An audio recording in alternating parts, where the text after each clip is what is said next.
Assalamualaikum warahmatullahi wabarakatuh. Jumpa kembali bersama Pak D TV Malang Official, media informasi dan motivasi. Saudaraku, mudah-mudahan kita semua senantiasa sehat walafiat, tidak kurang suatu apapun, dan senantiasa mendapatkan perlindungan dari Allah Subhanahu wa Ta'ala. Kali ini sedikit membahas tentang komentar-komentar yang negatif ketika kita membahas tentang Adin Iwan PSSI, gus-gus praktisi-praktisi yang ada di YouTube. Meskipun kita tahu bahwa akun-akun yang berkomentar negatif tersebut adalah akun-akun bodong, akun-akun yang tidak ada fotonya, tidak ada profilnya, ya. Tapi ketika admin menceritakan atau ada teman yang screenshot komentar negatif di video saya cuman bilang, ya, lebih baik tidak usah dilawan, diam saja, meneng wae, ya. Karena apa? Karena kami tahu bahwa siapa yang main karakter atau domain karakter di situ atau pemeran utama di situ, ya. Dan kita paham betul tujuan mereka itu seperti apa. Karena semua video-video kita itu berisi sebuah nasihat, sebuah kritikan yang tujuannya adalah untuk membangun, meluruskan apabila ada yang salah. Bukan berarti kami tidak pernah salah. Tapi kalau ada sebuah kesalahan, kalau ada sebuah kekeliruan, sudah kewajiban bagi kita untuk mengingatkan seperti itu. Nah,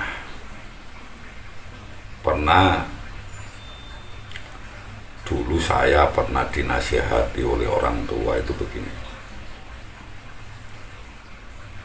Salah satu orang yang tidak boleh dilawan di dalam berdebat yaitu orang bebal. Orang bodoh, apalagi orang yang bebal sangat. Nah, itu.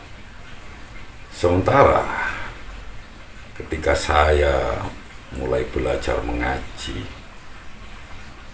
saya pernah mendengar ceramah dari salah seorang ustadz itu yang salah satunya menukil sebuah ayat, ya. Kalau saya tidak lupa itu artinya seperti ini: jadilah pemaaf dan suruh orang-orang mengerjakan yang ma'ruf, serta jangan pedulikan orang-orang yang bodoh. Jadi di situ kita harus nantiasa memaafkan, terus juga selalu menganjurkan orang lain untuk melakukan yang ma'ruf, dan kita tidak usah mempedulikan ocehan-ocehan orang-orang yang bodoh. Insya Allah ini di surat Al-A'raf, ya, ayat 199 insya Allah.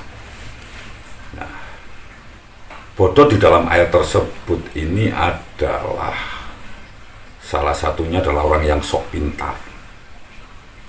Karena orang yang sok pintar, orang yang merasa dirinya paling pandai, ini adalah orang yang tidak mau mendengar pendapat orang lain. Biasanya orang-orang seperti ini memiliki dua pasal, yaitu pasal 1, siapapun orang yang tidak sepaham dengan dia, ya, itu adalah dianggap salah. Sedangkan pasal 2, apabila orang tersebut ataupun kehilangan kalah di dalam argumentasi, maka kembali ke pasal 1. Jadi tetap mereka yang berseberangan itu adalah salah. Hal ini mengingatkan saya pada waktu di Kawah Chandra di Muka itu ada peraturan seperti itu. Jadi senior pasti benar, itu pasal 1. Kalau senior salah, maka ingat pasal 1 itu yang di ayat pasal 2-nya. Jadi senior tidak pernah salah. Jadi pasal 1-nya berbunyi kalau senior salah, ya pasal 1-nya berbunyi senior selalu benar. Pasal 2, kalau senior salah, ingat pasal 1. Nah, saudaraku, Sayyidina Ali bin Abi Thalib pun sebenarnya tidak suka dengan orang-orang yang bebal, orang-orang yang pandir, orang-orang yang bodoh dan mengaku pintar dan sok pintar. Beliau pernah dawuh dan berpesan, jangan nasihati orang bodoh, karena dia akan membencimu. Tapi nasihatilah orang yang berakal, niscaya dia akan mencintaimu. Ini pesan dari Sayyidina Ali bin Abi Thalib. Sementara ada ucapan dari Sayyidina Hasan al-Basri, yaitu jika engkau duduk bersama orang bodoh, maka diamlah. Jika engkau duduk bersama ulama, maka diamlah. Sesungguhnya diammu di hadapan orang bodoh akan menambah kebijaksanaanmu, dan diammu di hadapan ulama akan menambah ilmumu. Jadi sama-sama harus diam, tapi hasilnya sama-sama positif. Yang pertama, kalau diam di depan orang bodoh itu akan menambah kebijaksanaan dalam diri kita. Sementara kalau kita diam di hadapan ulama, maka ini akan menambah ilmu kita.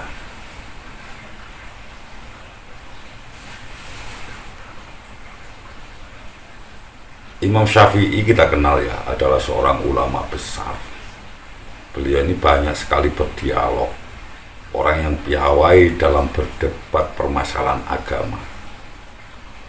Bahkan dikisahkan, dikarenakan saking pinternya, saking pandainya berdebat, Harun bin Sa'ad pernah berkata, seandainya Syafi'i berdebat mempertahankan pendapatnya bahwa sebuah tiang kayu yang aslinya terbuat dari besi, tentu dia akan menang. Ini karena saking hebatnya Imam Syafi'i di dalam berdebat. Namun Imam Syafi'i pun tidak mau berdebat dengan orang-orang pandir, tidak mau berdebat dengan orang-orang bodoh, dengan orang-orang yang merasa sok pintar. Beliau pernah dawuh, setiap kali berdebat dengan kaum intelektual, aku selalu menang. Tetapi anehnya, kalau berdebat dengan orang bodoh, aku kalah tak berdaya. Ini disampaikan oleh Imam Syafi'i.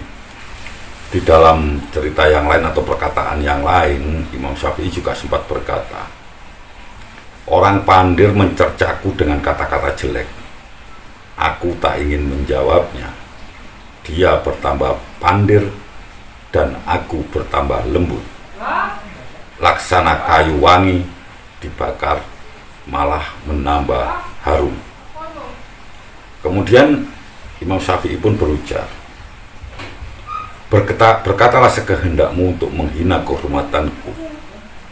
Diamku dari orang hina adalah suatu jawaban. Bukan berarti aku tak punya jawaban, tetapi tidak pantas bagi singa meladeni anjing. Ini dawuh Imam Syafi'i. Dan juga ada lagi satu yang disampaikan oleh Imam Syafi'i lagi, yaitu apabila orang bodoh mengajakmu berdebat, maka sikap terbaik adalah diam, tidak menanggapi. Jika kamu melayaninya, maka kamu bakal susah sendiri. Dan bila kamu berteman dengannya, maka ia akan selalu menyakiti hati. Jadi Imam Syafi'i ini banyak sekali dawuh ya tentang orang-orang pandir dan bagaimana menghadapinya. Masih ada beberapa lagi yang perlu disampaikan tentang dawuhnya Imam Syafi'i. Salah satunya adalah sikap diam terhadap orang bodoh adalah suatu kemuliaan. Begitu pula diam untuk menjaga kehormatan adalah suatu kebaikan.